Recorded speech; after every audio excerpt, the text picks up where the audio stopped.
राम राम लाडलो, मैं थारा अपना रवि मंगवाना हिस्टोरी ऑफ स्टडी चैनल में स्वागत करता हूँ। लाडलो, इस वीडियो में हम सैयद बंधुओं के बारे में पढ़ेंगे।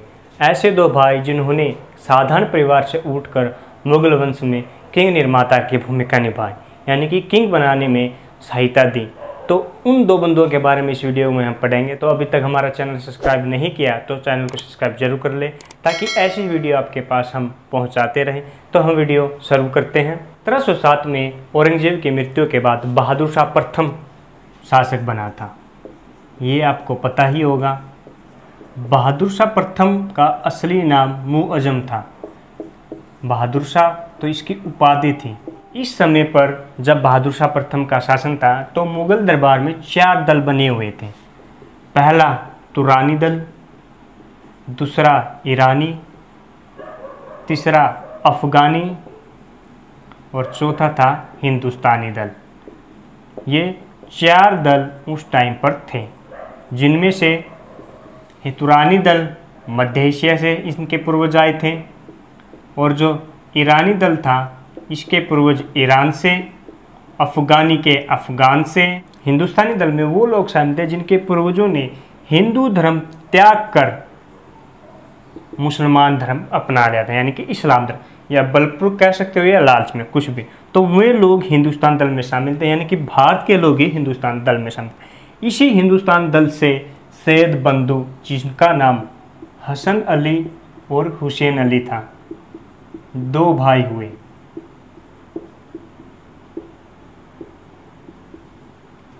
हसन अली और हुसैन अली अबुल फजह के वंशज थे। अबुल फजह मेसोपोटामिया से भारत आया था। हसन अली और हुसैन अली के पिता सैयद मियाँ थे, जो कि अजमेर और बीजापुर यहाँ पर सूबेदार के रूप में कार्य कर चुके थे। उसके बाद सैयद मियाँ, जो इनके पिता थे, बहादुर शाह प्रथम के साथ मिल जाते हैं। जब 1707 में उत्तराधिकार का युद्ध आरंभ होता है तो हसन अली, हुसैन अली और सैयद, इनके पिता, सभी बहादुर शाह प्रथम का साथ देते हैं, जिस वजह से बहादुर शाह प्रथम हसन अली और हुसैन अली को 4000 का मनसबदार प्रदान करते हैं, और हसन अली को बहादुर शाह प्रथम अब्दुल्ला खां की उपाधि देते हैं। इसके बाद बहादुर शाह प्रथम का पुत्र अजीम उस शान 1708 में हुसैन अली को बिहार में मुख्य पद देता है। किसको? हुसैन अली। हसन अली बड़ा भाई था, हुसैन अली छोटा था। 1711 में अब्दुल्ला खां को इलाहाबाद में नायब का पद देता है। इस तरह अजीम उस शान 2 महत्वपूर्ण पदों पर इन दोनों भाइयों को नियुक्ति करता है, एक बड़े ओहदे पर। जिन एहसानों के बदले दोनों भाई फर्रुखसियर का साथ देते हैं उत्तराधिकारी के युद्ध में, जो इसका पुत्र था। एहसानों के बदले हर कोई सहायता करता है। अगर हमारी कोई सहायता करेगा तो मुसीबत में हम भी उसकी सहायता करेंगे।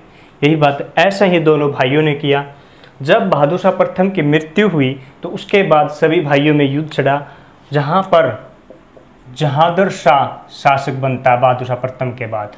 अजीम उस शान उस उत्तराधिकारी के युद्ध में मारा जाता है, लेकिन जल्द ही अजीम उस शान का पुत्र फर्रुखसियर सैयद बंधुओं के साथ जहांगीर शाह का विरोध करता है, और दोनों भाई मिलकर जहांगीर शाह को मार देते हैं। हसन अली और हुसैन अली, और फर्रुखसियर को 1713 में सम्राट बना देते हैं।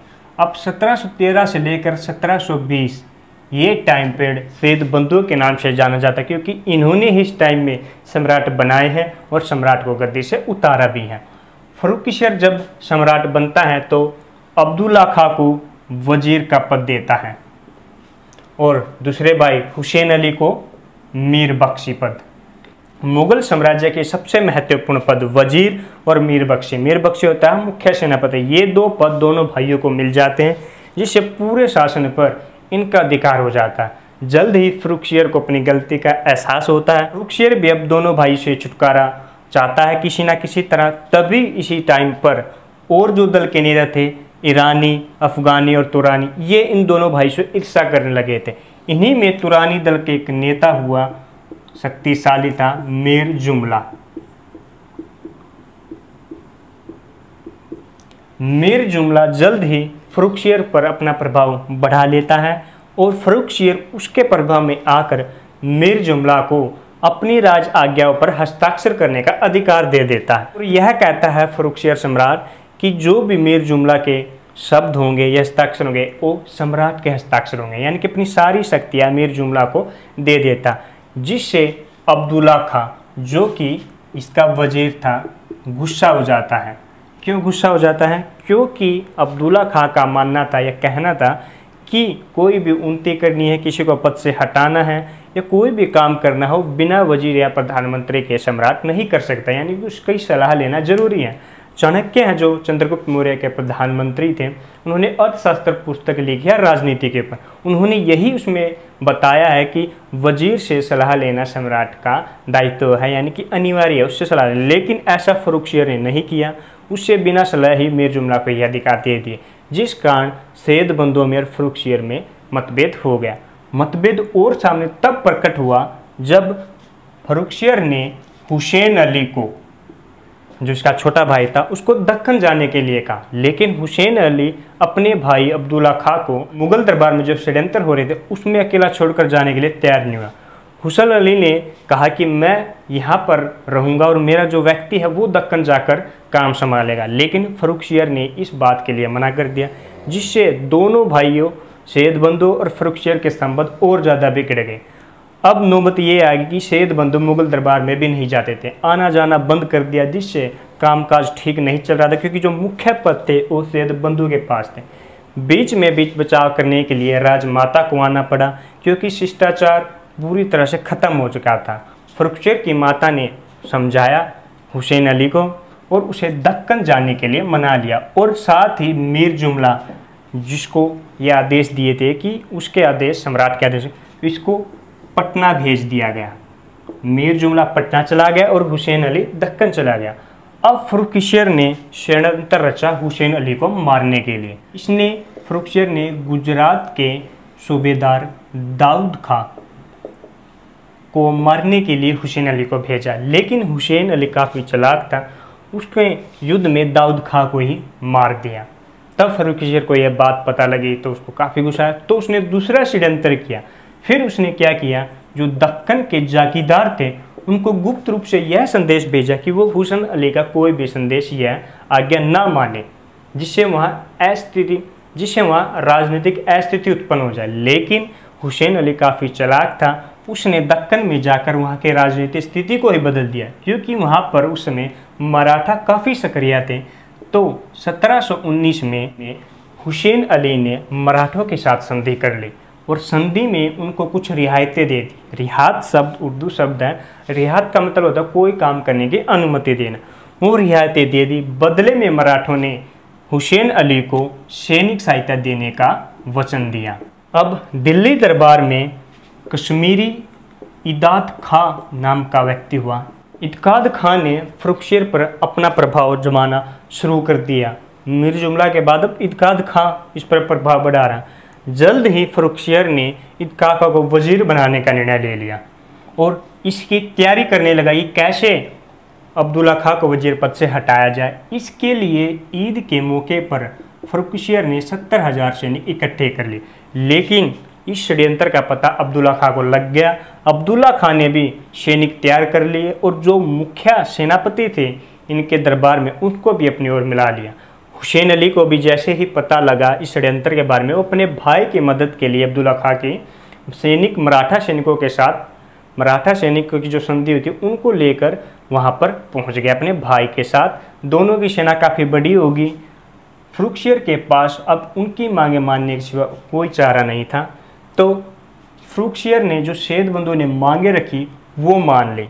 सैयद बंधुओं ने कई मांगे रखी, जिनमें से मुख्य ये थी कि जो भी दुर्ग या किले होंगे वो हमारे व्यक्तियों के पास रहेंगे, जो हमारे व्यक्ति हैं, और जो इत्काद खां है उसे वजीर नहीं बनाया जाएगा, उसके पद को हटा दिया जाए। और भी काफ़ी मांगे थी, ये मुख्य मांगे थी। लेकिन फिर भी फर्रुखसियर और सैयद बंधुओं के बीच में अविश्वास बना रहा, जिस अविश्वास के चलते सैयद बंधुओं ने 28 अप्रैल 1719 को फर्रुखसियर की हत्या कर दी। इसके बाद फरुखशियर के बाद सैयद बंधु ने रफ़ी-उद-दर्राज को शासक बनाया। ये भी 4 जून 1719 तक ही रहा, क्योंकि इसको अक्षय रोग हो गया था। अक्षय रोग होता है टीवी का रोग, जिस वजह से इसकी मृत्यु हो गई। रफ़ी-उद-दर्राज के बाद सैयद बंधु ने रफ़ी-उद-दौला को शासक बनाया, लेकिन ये भी बहुत कम समय तक रहा। यह 6 जून से लेकर 17 सितंबर तक शासक रहा। इसकी भी जल्दी ही मृत्यु होगी, क्योंकि इसको पेचिश रोग हो गया था। अब रफ़ी-उद-दर्राज और रफ़ी-उद-दौला दोनों की मृत्यु हो गई थी रोग के कारण। इसके बाद सैयद बंधुओं ने जहान शाह के पुत्र, जहान शाह बहादुर शाह प्रथम था जो उसका छोटा पुत्र था, और इसके पुत्र को सैयद बंधु ने, जिसका नाम मोहम्मद शाह है, जो अभी केवल 18 वर्षीय है, नाबालिग है, उसको गद्दी पर बैठा दिया। अब मोहम्मद शाह तो केवल नाम का ही शासक था, सारी जो जिम्मेदारियां भागदौड़ थी वो दोनों भाइयों के पास थी, सैयद बंधु के पास। ये बताया जाता कि मोहम्मद शाह को अकेले नहीं छोड़ा जाता था। जब वह नमाज पढ़ने जाता था तभी अकेला छोड़ा जाता था, नहीं तो उसको खाने पीने, नहाने या शिकार करने के लिए जहाँ भी जाता था सैयद बंधु के सैनिक उसके साथ जाते थे। तो मोहम्मद शाह काफ़ी परेशान हो गया था इस नज़रबंदी से। एक तरह से नज़रबंद कर दिया था मोहम्मद शाह को, जो कि सम्राट था। इसी समय तुरानी दल का नेता हुआ चिनकलिज खां, जो कि काफ़ी शक्तिशाली था। काफ़ी लोग इसका समर्थन कर रहे थे। तुरानी दल का नेता था चिनकलिज खां। तुरानी, ईरानी, अफगानी सभी इसका समर्थन कर रहे थे, जिसे निजामुल नाम से भी जाना जाता है। यह काफ़ी शक्तिशाली था। सैयद बंधु जानते थे कि चिनकलिज उनका तख्ता पलट कर सकता है, इसीलिए उन्होंने एक षड्यंत्र रचा और चिनकलिज खां को मालवा का सूबेदार बनाकर दिल्ली से बाहर कर दिया। लेकिन चिनकलिज खां भी काफ़ी शातिर था। वो मालवा ना जाकर दक्कन में चला जाता है, और दक्कन में असीरगढ़ और बुरहानपुर किलों पर अधिकार कर लेता है, और हुसैन अली के बड़े पुत्र आलम अली खां का वध कर देता है।